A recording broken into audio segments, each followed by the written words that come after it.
김구 선생님이 왜 10만지의 주인공이 돼서는 안 되는 겁니까?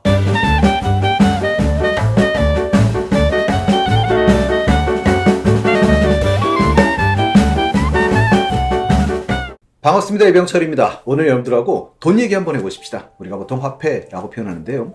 화폐에 관련된 내용들은 상당히 많을 겁니다. 여러분들이 어떤 재밌는 이야기들도 있을 거고요. 시사적인 테마들, 리드메이션이라거나 고액권 발행에 관련된 것도 있을 거고, 화폐와 화폐 간의 교환 비율, 환율의 얘기도 있을 텐데, 오늘은 먼저 시작해 보려고 하는 게 우리가 현재 사용하고 있는 화폐 속에 들어있는 의미를 먼저 파악해 보려고 합니다. 자, 오늘 강의 중에 여러분들이 마지막에 황현필 쌤의 강의가 함께 들어가게 될 건데요. 황현필 쌤의 강의 내용 중에 지금 나오고 있는 화폐 인물들은 과연 타당한가? 라는 테마를 마지막에 사용하게 될 텐데요. 먼저 황현필 선생님한테 감사의 말씀을 드립니다. 자료를 활용할 수 있게 해서 너무너무 감사드리고요. 앞으로 또 황현필 선생님하고 많은 이런 자료 교환을 좀 해보도록 하겠습니다. 자, 우리가 가장 싼 것부터 한번 해볼까요? 주화부터 출발해 보겠습니다. 10원짜리 주화를 보시면 거기 뭐가 들어있지요? 불국사 다보탑이 들어있습니다. 자, 불교로는 그거 딱 하나밖에 없는데요. 우리나라 여러분들이 보시면 이 불국사 다보탑 같은 경우는 88년도 올림픽 기념주화에는 5만원짜리 들어가 있었던 이런 역사도 가지고 있긴 하죠. 자, 그 다음으로 볼 수 있는 게 이제 50원짜리인데요. 50원짜리는 여러분들이 보시면 벼이삭이 들어가 있지요. 우리나라가 농경사회였었고 주식이 쌀이다 보니까 어떤 풍년의 의미로서 벼이삭을 집어넣긴 했는데 우리나라 주화에는 식물이 거의 들어가 있질 않아요. 그래서 여러분들이 지금은 사용하지 않지만 옛날에 1원짜리에 무궁화 들어가 있긴 했지만 지금은 아예 사용하지 않기 때문에 유일하게 식물을 넣고 있는 게 50원짜리죠. 그 벼이삭은 여러분들 한번 생각해 보시겠어요? 벼이삭에 여러분들이 뭐가 있냐면 벼가 그려져 있죠. 그 개수가 여러분들이 점점 옛날에 비해서 늘어나고 있다고 합니다. 실제로 풍년의 의미를 보여주는 케이스라고 합니다. 자, 그리고 100원짜리 보시면 여러분들이 그렇죠. 이수진 장군이 들어가 있습니다. 기존의 화폐에 보시면 500원짜리 들어가 계셨지만 지금은 100원짜리 들어가 계시고요. 500원짜리는 여러분들이 보시면 뭐가 그려져 있죠? 두루미가 그려져 있습니다. 제 개인적으로 저는 작은 소망이라고 얘기를 하고요. 여러분들이 보기엔 황당한 꿈이라고 말할 수도 있겠지만 제 꿈이 화폐 인물이 되는 겁니다. 물론 여러분들이 화폐 인물이 된다면 어디로 들어가고 싶으십니까? 라고 물어본다면 전 500원입니다. 물론 두루미를 무시하는 건 아니에요. 하지만 앞으로 나올 뒤에 인물들을 본다면 제가 이길 수 있는 분은 한 분도 안 계십니다. 그래서 제 꿈은 500원짜리 화폐 인물이 되는 거고요. 또 가끔가다 저한테 이런 농담을 하세요. 제가 두루미 이렇게 말하면 거기 있는 게 학이 아닙니까? 그게 두루미인가요? 라고 물어보시는데요. 두루미일까요? 학일까요? 두루미는 우리 순수 한국말이고요. 학은 한자입니다. 그래서 두루미 학자니까 같은 말이 되는 것이죠. 이 학은 여러분들이 물론 어떤 의미를 갖고 있습니까? 그러면 천연기념물이기도 하고요. 평화나 장수의 의미를 가지고 있기도 하고 유교 문화에서는 고고한 선비를 의미하는 그런 상징성을 갖고 있기도 합니다. 자, 이제 주화를 끝내고 우리는 그리고 지폐로 한번 가보십시다. 지폐라고 하시면 1000원짜리. 일단 누가 계시죠? 태계 이황 선생님이 계십니다. 그래서 앞면을 보시면 태계 이황의 초상이 그려가 있고 왼쪽으로 보시면 명륜당이 있습니다. 자, 명륜당은 여러분들이 성균관 유생들이 공부하던 곳이죠. 그래서 성균관 대사상을 지내신 이황 선생님께서 실제로 거기서 제자들을 양성했던 곳이기도 하고요. 그럼 지금 어디 있죠? 성균관에 있지요. 그래서 여러분들이 성균관 대학교에 가시면 실제로 명륜당이 있고요. 지금은 그 명륜당 주위에 보시면 은행나무가 상당히 많아요. 자, 그리고 이 명륜당 바로 위에 보시면 그림이 하나 있을 겁니다. 그게 매화지요. 그래서 여러분들이 매화는 기본적으로 여러분들이 유학자들은 되게 좋아하지요. 왜 그러면 우리가 기억나시는 사군자, 선비의 비유를 드는 매난국죽 그럴 때 첫 번째 나오는 게 매화고요. 이 매화 같은 경우는 태계 이황 선생님이 가장 좋아하는 꽃이었다고 해요. 상처 하나 우리가 알아둔다면 이건 있죠. 꽃에 포커스를 맞추면 매화라고 하시고요. 열매에 포커스를 맞추면 매실이라고 합니다. 그래서 이 매화가 갖고 있는 꽃말은 어떤 고결함, 결백함을 보여주는 이런 상징성을 가지고 있다고 합니다. 자, 1000원짜리의 뒷면에 보시면 겸재정선의 개상정거도라는 그림이 그려져 있는데요. 이 개상정거도는 태계 이황께서 계시던 도산서원과 그 주변을 도산서원과 함께 주변을 그린 거지요. 반대로 이해하면 어떤 강이나 그리고 산 그리고 도산서원의 아름다운 풍경을 그린 그림인데요. 실제로 이게 낙찰가가 34억에 낙찰됐던 그런 그림이라고 합니다. 그런데 개상정거도일 때 개상정거라는 말이 말 그대로 어떤 권자에서 물러나서 시내가에 머물다 이런 뜻이라고 해요.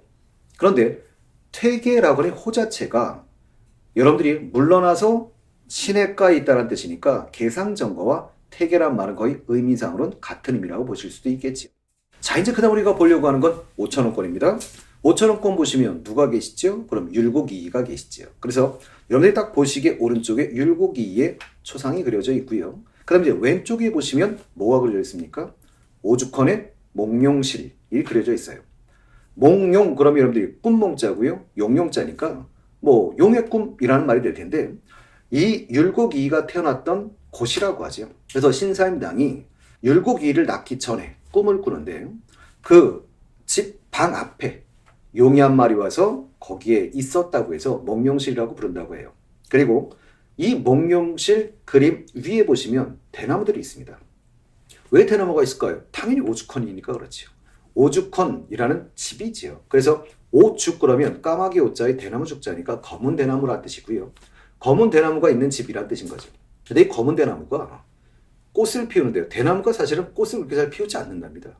특히 여러분들이 검은 대나무 같은 경우는 100년에 한 번 정도밖에 꽃을 피우지 않는다고 해요. 뒷면에 가시면 드디어 어머니의 숨결이 느껴지는 자리지요. 신사임당의 그림이 뒤에 2장이 들어있는데요.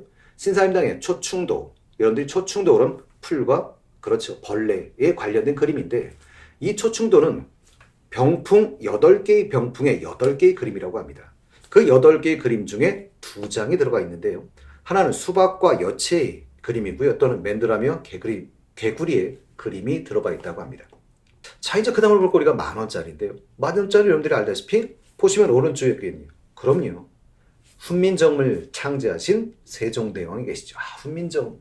저 학교 다닐 때 이게 지금 기억이 오래돼서 제가 나이는 안 많습니다만 기억력이 좀 짧아서 나란 말씀이 뒷국과 달라 뭐 문자와 서로 사마띠 아니할셈에서 외웠던 기억이 나는데요. 이 왼쪽에 보시면 오른쪽에는 당연히 초상이 들어가 계시고요. 왼쪽에 보시면 1월 오봉도라는 그림이 있죠. 1월 오봉도 이렇게 말하면 1월이니까 달과 해죠. 오봉이니까 5개의 봉헌입니다. 이거 여러분들이 사극 같은 거 보시면 다 왕이 앉아 계시면 뒤에 병풍이 있죠. 그 병풍이 다 1월 오봉도입니다. 이 1월 오봉도는 어떤 왕의 상징이기도 하고 그래서 왕은 항상 그 앞에 앉는 것이고요. 왕이 돌아가시면 이 병풍을 함께 붙는다고 그래요. 그리고 이 그림의 특징은 왕이 앞에 앉아야만 완성되는 그림이라고 합니다. 그래서 사극에서 한번 유심히 보시면 좋겠어요. 1월 오봉도 위쪽으로 보시면 최초의 한글 시가인 용비어천가의 일부가 위에 그려져 있습니다. 자, 이제 10,000원권의 뒷면으로 한번 가보겠습니다. 10,000원권의 뒷면에 가면 세종대왕의 명에 따라서 장영실과 여러 사람들이 함께 만들었던 천체 관측기구 혼천이가 들어있죠. 어떤 과학의 상징으로 들어가 있고요. 혼천이 여러분들이 딱 봤을 때 오른쪽에 보시면 뭔가 만원경 같은 게 있을 거예요. 그래서 그건 보현산 천문대의 천체 만원경입니다. 길이가 1.8m나 달하는 어떻게 보면 현대과학의 상징물이지요.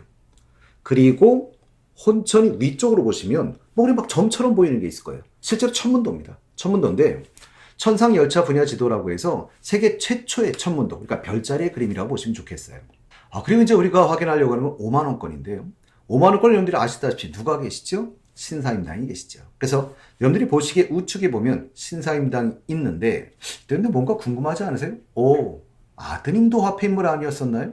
아드님은 5,000원이었죠. 어머니는 50,000원이고. 그래서 이 가문이 55,000원에 달하게 되는데 모자가 함께 화폐 모델인 경우는 전 세계에서 유일하다고 합니다. 일단 어떻게 한 집안에서 50,000원짜리와 5,000원짜리를 독식합니까? 자, 그리고 여러분들이 앞면에 보시면 보시기에 좌측에 그림이 있는데요.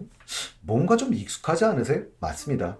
5,000원짜리 뒷면에 있는 그림과 이어지는 그림이라고 보셔도 좋은데요. 신사임당의 초충도입니다. 그래서 여러분들이 초충도 2장이 여러분들이 뭐 있었냐면 아들의 뒷면에 들어가 있었고요.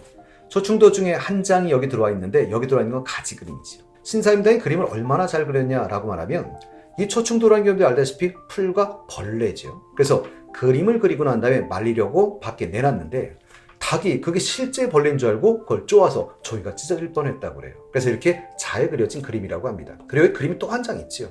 묵포도도라는 이 그림이 한 장 들어가 있는데 묵으로 그린 포도의 그림이겠지요. 어떤 풍요의 상징이라고 합니다. 그리고 뒷면에 가시면 뒷면도 그림이 들어있는데 뒷면에 여러분들이 첫 번째 들어있는 건 월매도죠. 월매도니까 사실은 매화 그림인데요. 이건 신사임당의 작품이 아닙니다. 왜 그랬죠? 이렇게 말하면 그림이 너무 많이 나오셨어요. 아드님이 먼저 화폐인물이 됐을 때 어머니의 손길임이 닿았지. 2장 들어갔고 그 다음에 이제 50,000원권 앞면에 보시면 또 오신 사람들이 2장 들어가다 보니까 더 느낀 점 뭐였나 봐요. 그래서 동시대가들의 작품이 들어가게 되는데, 이 여러분들이 보시면 이 월매도 같은 경우는 어몽룡의 작품인데요. 매화만을 주로 그리신 분이라고 하죠. 그리고 또 한 장이 들어가 있습니다. 이정의 풍죽도가 들어가 있는데요.